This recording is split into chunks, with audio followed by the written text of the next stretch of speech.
Hey, Coach Marc asked me a question. He said, "Can we run A to A zone with a match, two stovepipe, and two Apache blockers?"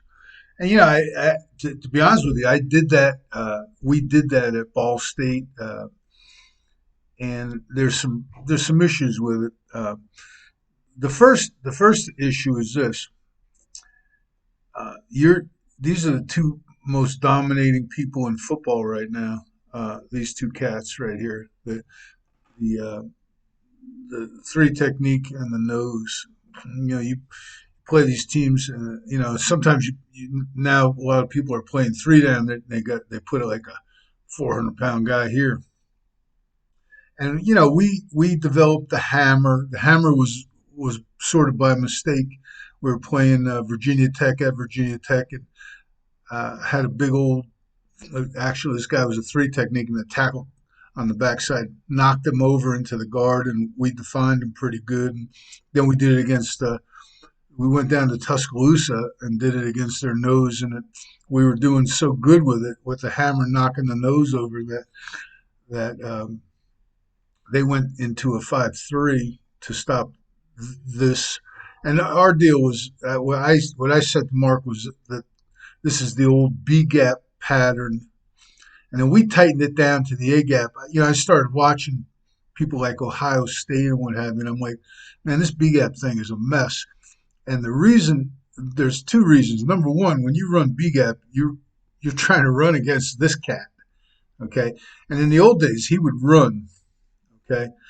Now he's two gap, and even if he lines up, in the shade, he's two gapping when you're running that course, and then you have back gaps. So how much can the center come over and help them? And God forbid if the center is actually covered. Let's say they have an overfronter, you know, you're kind of pissing up a rope, in my opinion. And A to A, if you're saying that you're going to cut back behind an Apache, remember this kid is trying to get in front of that thing, and he's trying to encircle it. So any back gap, if the ball goes here, that guy's going to be sitting on it. Okay, that's my opinion. Now, I'm sure people are doing it exactly like this because, like I said, we did it. I got a pretty good video of us doing it, but these were the problems, and I started scratching my head and say, something's wrong here. People aren't doing this stuff like this. The really good people are doing something a little bit different. I started looking at Ohio State and some of these other people, people that use sniffers instead of tight ends and what have you. And what we came up with was the veer accordion. Okay, so this would be the veer side, and we, I remember the first time I talked to somebody about this. I forget who it was, and they said, "Yeah, we're going here. Okay, we're going to get in behind that double team, that veer block. We're going to knock that thing this way."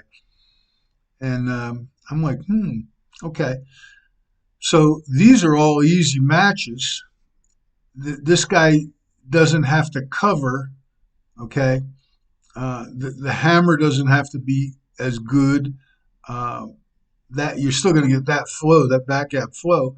But remember, we're double teaming this and shutting it off, and we're expanding this side. Okay, so that's me in a nutshell. Now, can you do it? Yeah, I think you can. The other thing is, I'm gonna shut this down for a second. Uh, when you're going against an underfront and you're trying to zone this guy, and you're raking and all, that's the same thing we were doing in the A gap. But this guy, the center has got to cover that up. Okay, what you're saying is stovepipe. Stovepipe tells me cover.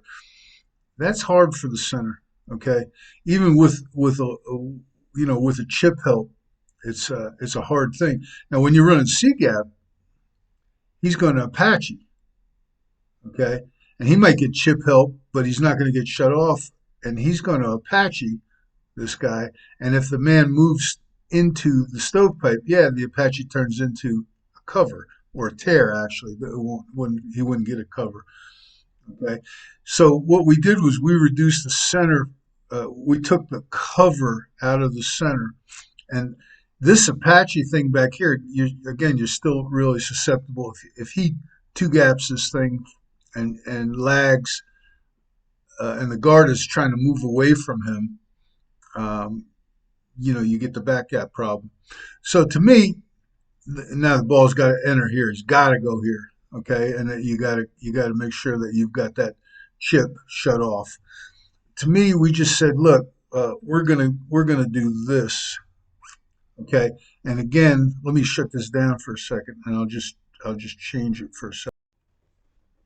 Okay, by doing veer accordion, we're gonna get a chip double team. Okay, chip the post and the drive. This guy's covered. He's gonna skip just like an Apache, but the only reason we're having him skip is that guy's so far away, and we want to get that paint, scraping paint, that mates stay together. We don't want anything getting in between. But this thing is going this way, okay? It's not a scoop. And this guy can still back gap. He can do whatever. Uh, we're going to enter the thing over here, but we're going to put this guy back here. So the runner has really got a chance to go A to A. All right. It's just and you say, well, that's not zone. Yeah, it is zone. Okay. Anything that hits your gap, you block first. Okay. That nose rocks, the guard picks it up.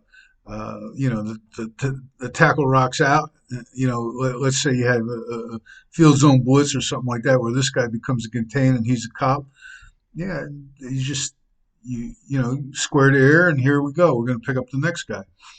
So to me, the stuff that I've already posted is my preference, and it's really because I can put two guys are going to hit these two cats all the time, and the back gap we really don't care that much about the back gap because we're going to punch that thing. Now, like I said, if nothing shows up, if this will and the back should move him. If the will comes to the guard, the thing can really spit. If they both back gap, the guard will block him with the double team. Okay. If we shut this nose off, in other words, we don't get him to run, we shut his butt off and chip him. Here's the entry with that Mike going against that guard, and I'll take that match anytime. Okay, take it anytime. And again, we're digging. We're the accordion, okay, and the veer. That's all it is. Okay, I don't know if you agree with me. Over the years, you know, we migrated from the B gap to the A gap to the backside A gap, and I think that's the best place to put the ball because of this right here. Okay, so there we go.